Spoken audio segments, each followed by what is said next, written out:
welcome to Nirma Bang, ladies and gentlemen. I'm Hiral Dadia. We have with us Ria Singh, technical analyst, currencies joining in.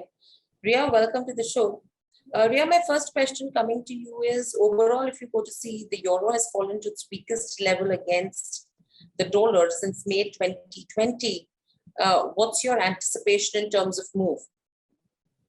As discussed, the surging oil prices, along with that, Russia threatening to cut off the natural gas supply into the Eurozone.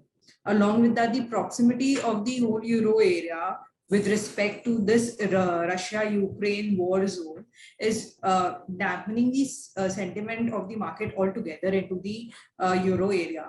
Now, as we have already discussed this, that Euro was already struggling with getting its GDP back to track, and was struggling to get the economic recovery back on the track.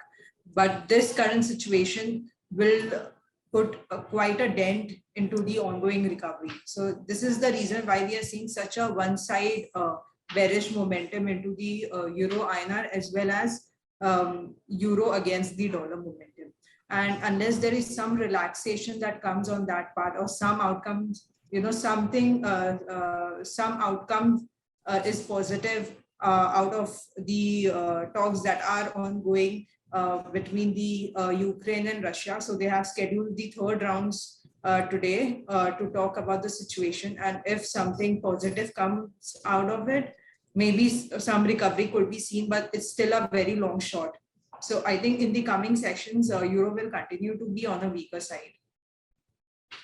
Right. So overall, Ria, with that, if you see in terms of the pound as well, that's also lost ground against the dollar. Correct? So right. What's the move again? So same, UK is, UK gets affected in the same way. The surging oil prices. The other, thing that is coming is the risk of UK going into recessions. Because if you look at the GDP, where the economic was recovering, now in the third quarter, the GDP has slided by 0.2% in the third quarter, and in the fourth quarter, it has slided by 0.1%. Now, if the crude oil prices remains at these elevated, levels, or if it goes much higher than today, which is trading at around $125 per barrel, if it goes beyond these levels, it will put UK into a very difficult situation, and the inflation that will be coming out as a result of these situations will be on quite an accelerated side. So definitely will push the UK into the recession part. So altogether, the whole Eurozone situation, or the economic recovery, or where the currencies in those countries stand, is the future regarding those are quite bleak in the coming sessions. Right. And overall, in terms of the Indian rupee as well, that tumbled to a record low. So overall, are you expecting that weakness to continue, because stocks and bonds are also slumping? There's a huge surge in terms of oil prices. So how are you seeing that? We have seen that Indian rupee is quite sensitive to the oil shock. India being, getting its 3/4 consumption from the imported crude oil. So the dependency of India on the imported crude oil is one of the major reasons why we are seeing such a fast depreciation into the Indian rupee. Now, if you look at the other,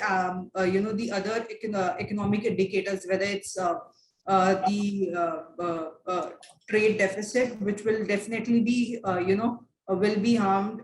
The level, if you look at the numbers, it has already widened, and if the crude oil prices continue to rise, it will have an impact on that part also. As far as RBI is concerned, it has intervened once in order to get the situation under control, but I don't think so it will be very prominent into maintaining the levels as it did that in pandemic. Because if you look at the pandemic, RBI has maintained the level of 74.50, initially testing 75 levels, but again going around those levels, 74, 73, 88, and in those ranges. So it has quite diligently maintained those ranges. of course, the forex level was at RBI had accumulated quite an intensive forex level, but now I think taking into consideration the March end, the widening trade deficit, and the crude oil prices being at a record high, I think there will be a stepping of, intervening of RBI, particularly in some situations, but I don't think so they'll be maintaining a level or getting the rupee stabilized like it did in pandemic. So overall, if you look on the technical part also, it has quite, from past two sessions, it has maintained the level of 77. So going forward, 77, 47, 76, 85 will be a very crucial range for the Indian rupee. Breakdown or breakout in either of these side will be, determine the further momentum. But take into consideration the ongoing situation, I think it will most probably test the higher side of this range. Right. So with all of this, what are the key strategies that you would recommend? The strategies that you can go for is buying into the USD INR above the level of 77.12. This level has been, proven quite proved to be quite a resistance in the intraday sessions. So I think a momentum above 77.12 could lead the rupee to again test the levels of 77.33. You can maintain a SL of 77.10 in the same opportunity. The next strategy that you can go for is going shorting Euro INR, going long into the Euro INR above the level of 84.24 for a target of 84.40 with SL at 84.05. So a moment, if you look at the intraday sessions, some uptick has come in the intraday session. So I think a little bit of recovery will come into the Euro INR before again continuing the bearish trend. So if it breaches the higher side of 84.24, it will definitely give a room to go long for a target of 84.40. So these are the two strategies that you can go forward to into the coming sessions. Right, so these are few strategies that one should be watching out for as well. Thank you, Ria. Thank you, participants, for joining us, and in fact, wishing everyone, all the ladies, a happy Women's Day as well. Thank you, Veera. Subscribe to our YouTube